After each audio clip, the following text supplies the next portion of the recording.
What's up mga kamaneho? Para safety ang lahat, face shield muna tayo. Pagkatapos mag face shield na naman tayo. Pagkatapos na mag face shield na naman tayo. Up. Ito. Pagkatapos ng face shield pa rin tayo.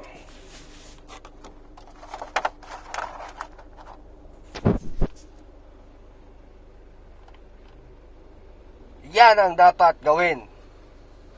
Dapat 10 face shield to eh. Safety na safety.